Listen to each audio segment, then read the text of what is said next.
In this video, one of the prettiest sports saloons of the 1950s, the MG Magnette, a car which proved surprisingly controversial at the time. MG, it stands for Morris Garages, and it was part of the Nuffield group of companies that included Wolseley and Riley. We drove a Riley RME quite recently. The design work done by Gerald Palmer, who'd already designed the wonderful Jowett Javelin, and I think there's some design similarities actually, especially around the windscreen and scuttle. The one-piece curved windscreen, very much a feature, because this was back in the days where, like Alec Issigonis developing the Morris Minor, the designer did more than just style the car, they engineered it as well. And it's interesting to mention Issigonis. The two did work together at Morris, where Gerald Palmer had developed independent front suspension. Correction, it was Alec Issigonis who developed that famous front suspension, which he later adopted for the Morris Minor, and rack and pinion steering for the MG TD and the Y series of saloons, so the predecessor of this car. Much more traditional, because it was designed in the late 1930s and the introduction delayed by the Second World War. But just look at it, beautiful, not a line out of place. But like I say, it was controversial, and I'm going to show you one of the reasons why. So this power plant is one of the reasons why. This is an Austin engine. It's the legendary B series engine, and there was a 1200cc four-cylinder engine, overhead valve, after the Second World War, and Austin developed it. 1489cc, the enlarged size. It started off at 1200, then came up to 1489, and later 1622 and 1789 or 1798 for the MGB. So it did expand quite a bit. It's all iron, despite this lovely rocker cover, but you know, we've got twin SUs on the carburettor side of things to ensure it has a bit of pep. About 60 brake horsepower, I seem to recall. Huge radiator up front, fed by the beautiful MG grille. The sister car to the MG Magnette was the Wolseley 444, and that was actually launched first in 1952 with the old MG X-Pag engine of 1250cc. Quite a slow car. Performance wasn't that necessary, but the Magnette held on for a year to make sure it gained the B series engine. It needed that extra bit of pep. So the Magnette, a name revised from earlier 1930s car, had independent front suspension, and I think it's pretty similar to a Morris Minor. I've never actually had a look, so let's have a look. Oh, there we go. So we've got the coil spring there, and the double wishbone suspension with a rack and pinion steering. We can see it all very clearly there.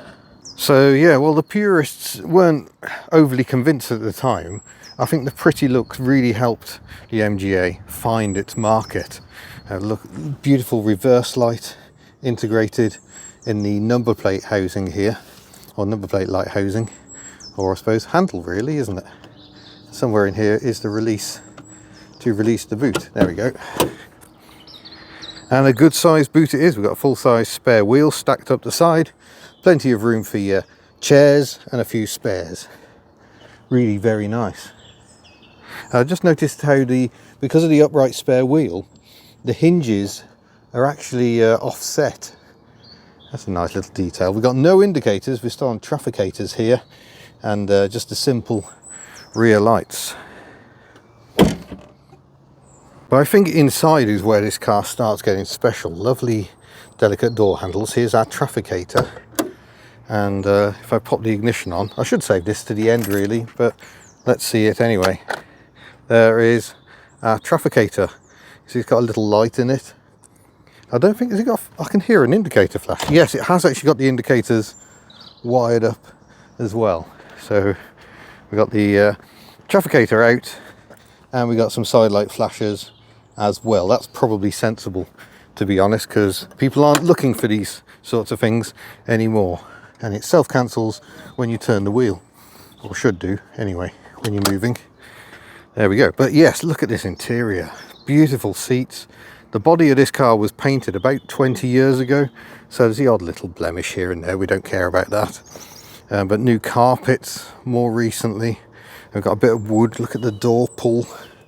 That's just absolutely lovely. But mostly, look at this beautiful steering wheel. I'm going to hop aboard, pull the door. There we go. Pop the ignition off. We don't want to cook the coil. We've got the semi-octagonal speedometer, a bit of an MG carryover, but this beautiful wheel, chrome horn pull. Let's have a pop. Oh yes, people know you're coming through with that. We've got a more modern head unit fitted, but lovely little glove box. Look at that. That is just absolutely lovely. I presume that's your speaker for your radio. 4-speed gearbox, no synchromesh on first gear, big old handbrake, and pedals much as you'd expect. So that's your dip switch for main beam on and off, and then the conventional pedals. Even got beautiful writing on them. I've got the heat controls here, much like an MG Montego. An early one would have had controls in a similar sort of space. Another controversial MG saloon. And then we got, that's the start, your choke, don't actually know what that one is, screen wash maybe, panel lights, the front fog lights, and that's presumably normal lights and wipers. But lovely wood dashboard. Apparently the earliest Magnettes of the Z type didn't have the wood because there was such short supply post Second World War. I'm pleased to say this one, dating from about 1958, very late for a Magnette, certainly has it. The wipers right ahead of me there, little mirror, gorgeous little clock up here, I hadn't spotted that. And then we got the sun visor with optional flip down clear plastic. I like that very much. That's like a period accessory. Lovely, because if I put the sun visor down I can't see where I'm going at all, so that's no good. But that might just take the edge off. Beautiful. So yeah, it is very, very nice here. But what's it like in the back? Well, the answer is really nice. I've actually got enough headroom, so that's good, even with my hat on. Little ashtrays. Oh, may not have been used all that recently. In the seat backs. And of course, you can't have a fancy saloon without your folding centre armrest. But yeah, really nice place to sit actually, back here. The later Veritone ZBs had a wider rear window, but they still came from the factory, pressed steel like this. They were modified on the factory. You had two-tone paint most of the time, and a much larger rear window. So that was right at the end of MGZ production. The next Magnette, the Series 4 or Mark 4 and Mark 5, actually based on the Farina saloons. All right then, let's get the engine fired up. You're gonna like this. So dinky little key there, and then push the starter. We'll let the oil pressure build up, and then very mischievous.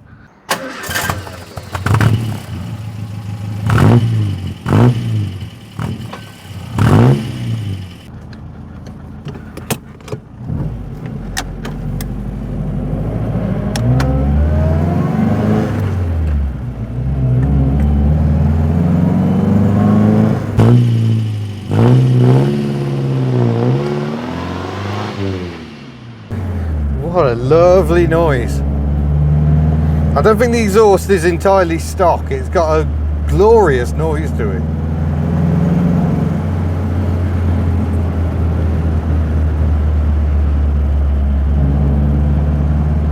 Absolutely lovely. So lovely steering. It's fairly heavy, but oh so precise because of the rack and pinion. Rear suspension is good old leaf springs.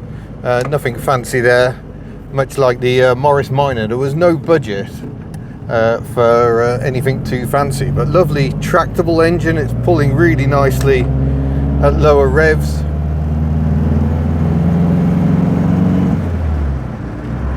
Gearing quite short, and the ratios seem quite well stacked together as well. You have to remember, this car was developed before motorways even existed in the UK, and this one was actually built in the first year of the motorways here in the UK. Prior to that, they just didn't exist. But when the car was developed, yeah, there were no motorways.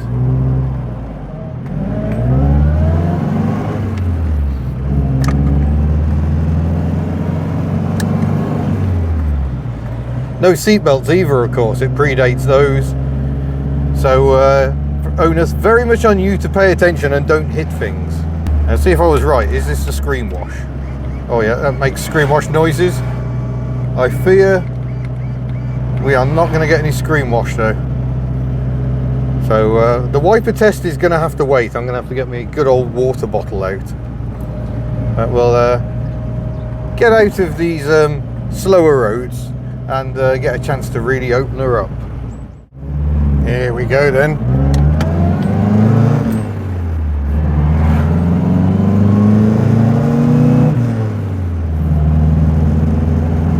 So yeah, it's a sports saloon by the standards of the 1950s. So don't expect to be thrown back in your seat. 60 brake horsepower, you know, that's less than most city cars nowadays. Let's wind the window up, a bit more serenity. Got quarter light for a bit of ventilation. But you know, it's 50 miles an hour.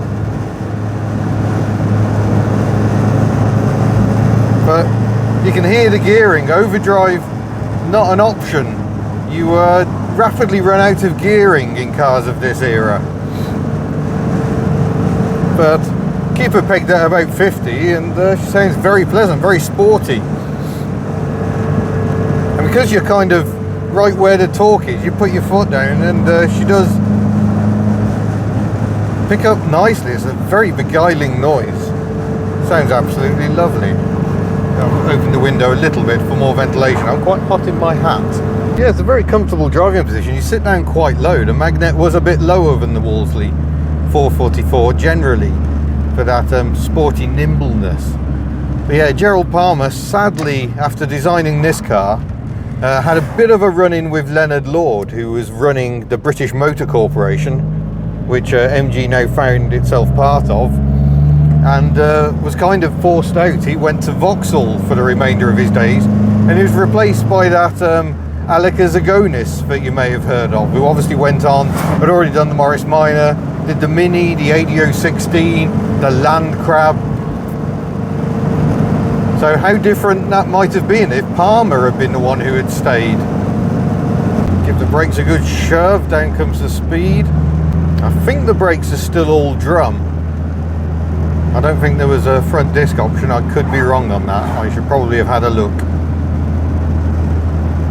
But yeah, good visibility, nice mirror, fills the rear window. I've got wing mirrors as well. They're not doing ever so much for me, to be honest. Yeah, it's indicated 55. We're definitely getting a bit revvy. But what a lovely old thing.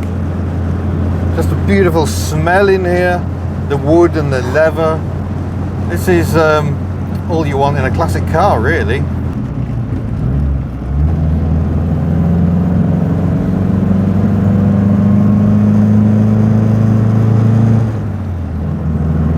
Makes all the right noises. I mean, if you did want to pep one up, obviously there are larger B-series engine options, and these days 5-speed transmissions that can be made to work. I think I'd be tempted by that because I do like to drive my classics at higher speeds, but as it stands, this is a lovely insight into what motoring was like in the 1950s. And this was definitely one of the better cars. Not as caddish as a Mark I Jaguar.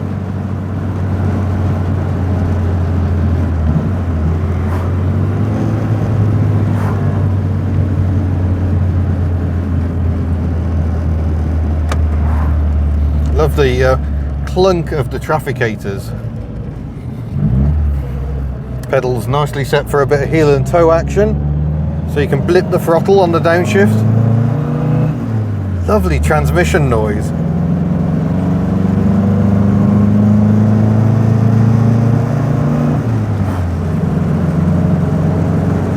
Oh yeah, and when you get on a road like this with bends, oh, just delightful. It's worth remembering, not every car handled this well back in the 1950s.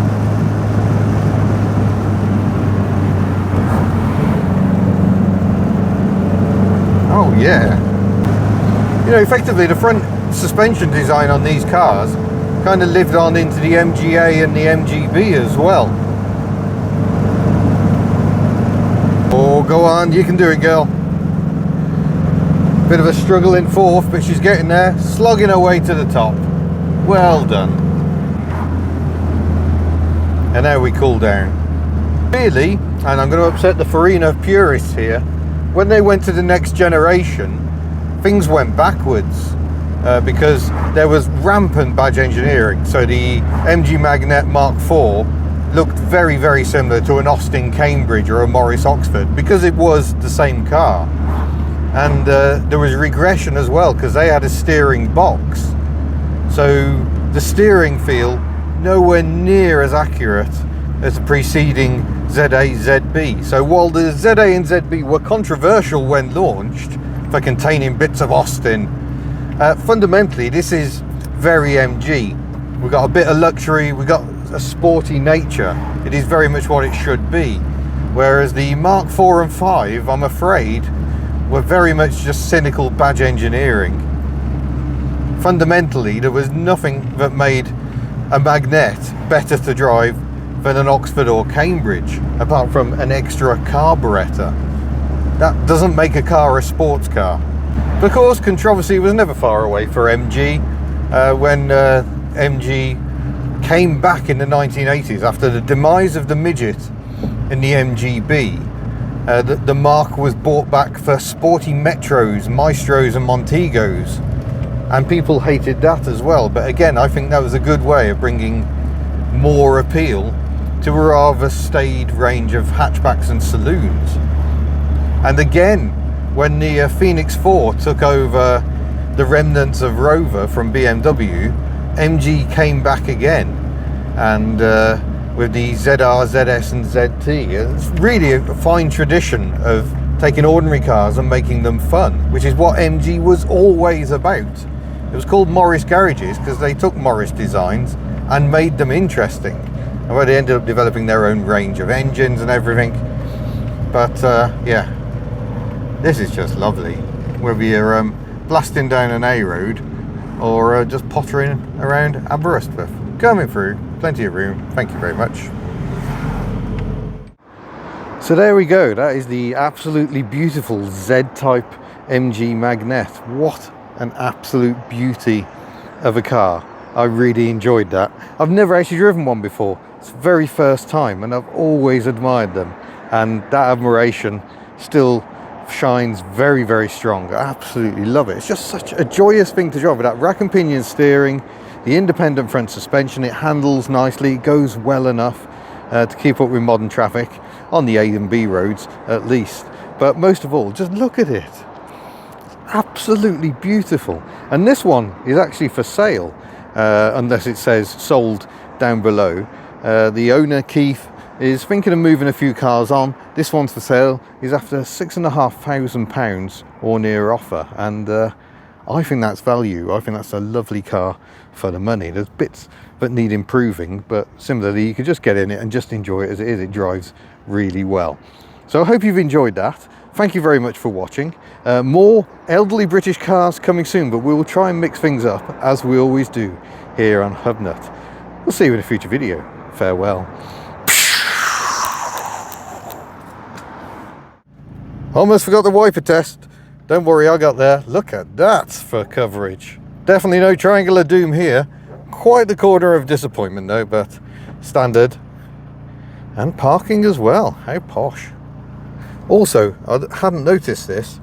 You've got a ventilation control, which lifts that little flap there for extra bit of ventilation. So there you go. Now you know.